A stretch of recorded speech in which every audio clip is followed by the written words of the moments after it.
Sa Sultan Kudarat, Maguindanao del Norte, patay ang isang high-value individual matapos mauwi sa putukan ang anti-illegal drug buy-bust operation ng pulisya sa Barangay Calzada. Ang blotter sa report. Kinilala ng pulisya ang suspect na si alias Dato Labi, lalaki, nasa hustong gulang, may asawa, walang trabaho at residente ng barangay Salimbaw, Sultan Kudarat. Siya ay tinuturing na high-value individual sa illegal drug trade.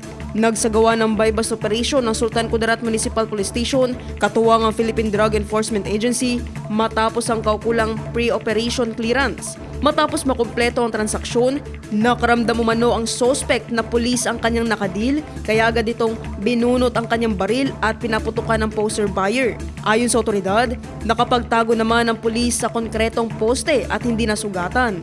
Agad na rumisponde ang backup team at nagkaroon ng palitan ng putok na nagresulta sa pagkakasugat ng suspect.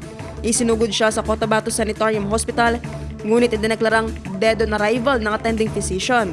Nakumpiska mula sa suspect ang isang heat-sealed transparent plastic sachet ng hininalang shabu na may timbang na humigit kumulang 7.31 grams at tinatayang halaga na 49,708 pesos. Isang 1,000 peso bill na ginamit bilang buy-bust money, 5 piraso ng peking 1,000 peso bill, isang caliber 45 pistol, isang motorsiklo at susi nito.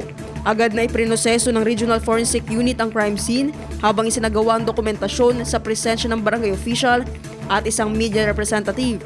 Dinala ang lahat ng ebidensya sa Provincial Forensic Unit para sa tamang disposisyon. Patuloy ang isinagawang investigasyon ng pulisya kaugnay sa insidente.